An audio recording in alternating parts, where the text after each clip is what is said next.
नमस्कार। संसद टीवी की विशेष प्रस्तुति में आप सभी दर्शकों का एक बार फिर स्वागत है।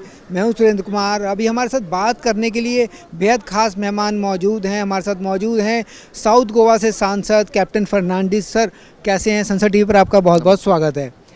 अब तक की जो जर्नी आपकी रही है, 1.5 साल की जो राजनीतिक यात्रा है, उसे आप कैसे देखते हैं? उससे पहले का जो सफ़र रहा, उसमें और अब में क्या बदलाव आप महसूस करते हैं?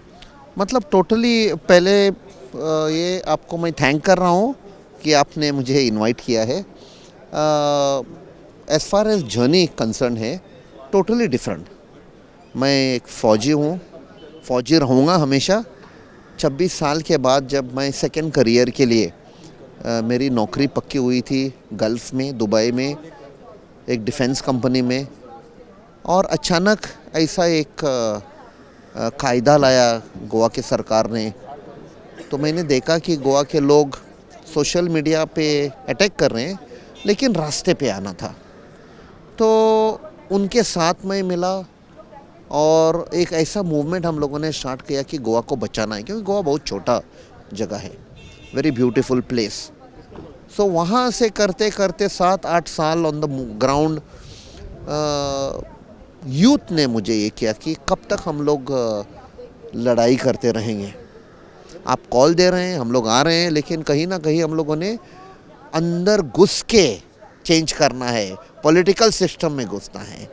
तो मैं रिलक्टेंट था, लेकिन फाइनली मान के मैं पॉलिटिकल जर्नी किया, और भगवान के कृपा से कांग्रेस पार्टी ने मुझे प्लेटफॉर्म दिया। एक नया सांसद हूँ मैं, अनटेस्टेड पॉलिटिशियन, बट फिर भी कांग्रेस पार्टी और उनके लीडरशिप को मिसेस सोनिया गांधी, मिसेस प्रियंका गांधी और राहुल जी, क्योंकि प्रियंका मैडम ने मुझे इंडक्ट किया कांग्रेस में, और वहाँ से मैं अभी सांसद में हूँ, 1.5 साल हुआ है। तो मेरा एक ही मकसद है कि ये ऐसा एक इलेक्शन रहा जहाँ लोग बोलते हैं हमेशा पैसा पे करना पड़ता है। ना मेरे पास पैसा है, मैं तो फौजी हूँ, मैं तो पेंशनर हूँ, ना पार्टी के पास तो भी पैसा था। लेकिन लोगों, साउथ गोवा के लोगों ने एक एक विलेज में लोग इकट्ठा होके, ऑर्गेनाइज होके मेरा कैंपेन चलाया पार्टी के साथ, गोवा प्रदेश कांग्रेस के साथ, और मुझे सांसद में भेजा। सो मैं बहुत आभारी हूँ लोगों को। इसीलिए मैं हमेशा एक ये करता हूँ कैसा लोगों को सर्व करें। तो काफ़ी इश्यूज़ लिए हैं मैंने, प्लस मैं मेरा फ़ौजी बैकग्राउंड नहीं भूल रहा हूँ, तो फ़ौजीज़ के कंसर्निंग फ़ौजीज़ बहुत मैंने इश्यूज़ लिया है। अभी जो लिया है डिफेंस मिनिस्टर का लिखा है, जो एक्स सर्विसमैन है हमारे, उसका एक स्कीम है ECHS, ex serviceman contributory health scheme, उसका फंड बंद हुआ है। तो एम्पेंडल हॉस्पिटल ने कैशलेस फैसिलिटी, मेडिकल केयर जो देते हैं एक्सर में, वो बंद किया है। तो वो भी मैंने इश्यूज अभी लिया है, और hopefully defence minister and government will should release the funds.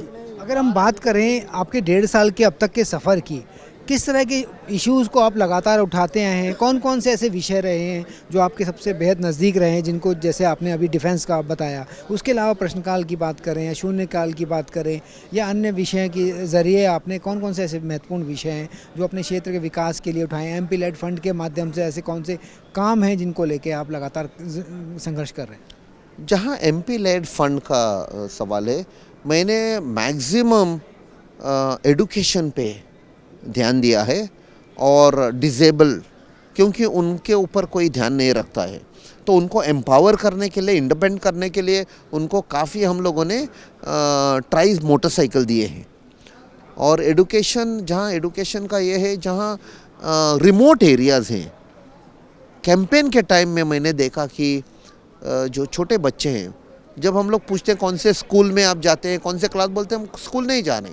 तो जब माँ बाप को पूछो, बोलते हैं यहाँ बस नहीं आती है, बस नहीं आ रही क्योंकि रास्ता नहीं है, इसलिए बच्चों को स्कूल नहीं भेजते। मतलब पूरा उसका लाइफ ही ख़त्म हुआ। तो हम लोगों ने फोकस किया है कि कैसे भी ये बच्चों को स्कूल में पहुँचाना है। तो हम लोगों ने काफ़ी बसेस दिया है, अंडर MP लेड बस दिया है स्कूल के लिए, ताकि वो रिमोट एरिया से बच्चों को पिकअप करके स्कूल में लाए।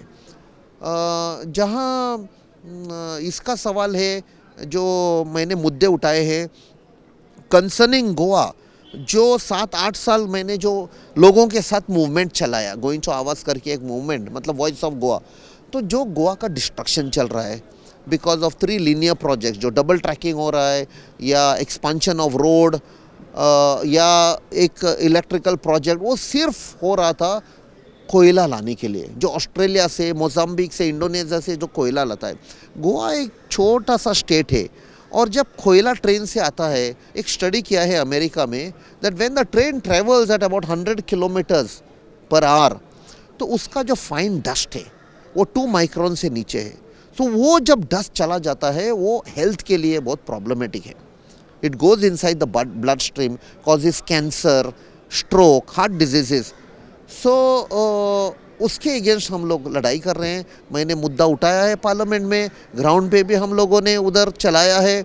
तो we have to save Goa, because अगर हम लोगों ने कोल बंद नहीं किया तो टूरिज्म सेक्टर, कोई गोवा नहीं आएगा। अगर पूरा गोवा कोल के वजह से काला बन गया, so who will come to Goa? So almost 4.3 lakh people or more are now dependent on tourism. तो उसके अगेंस्ट हम लोग फाइट कर रहे हैं, सेव करने के लिए। We are encouraging youth to get into agriculture, क्योंकि कोविड के टाइम पे हम लोगों ने नोटिस किया कि Goa is dependent on neighbouring state for food. तो हम लोग यूथ को एनकरेज कर रहे हैं, कॉलेज स्टूडेंट्स को, और हमारा जो एग्रीकल्चर डिपार्टमेंट है गोवा में, वो बहुत अच्छा काम कर रहा है, very positive. So lot of barren land जो 30-40 साल से अनयूज्ड, अनकल्टिवेटेड, उसको हम लोग कल्टिवेशन के अंडर ला रहे हैं। So our focus has been that development which empowers the people and makes us self sustaining. Sansad TV से आपने बात की, आपका बहुत बहुत धन्यवाद।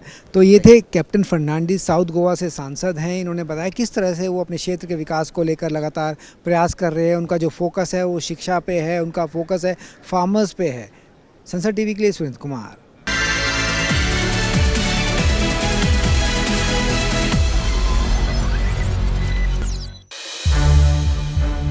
संसद टीवी के और भी प्रोग्राम्स देखने के लिए सब्सक्राइब करें हमारा YouTube चैनल और हाँ, इन्हें लाइक और शेयर करना ना भूलें।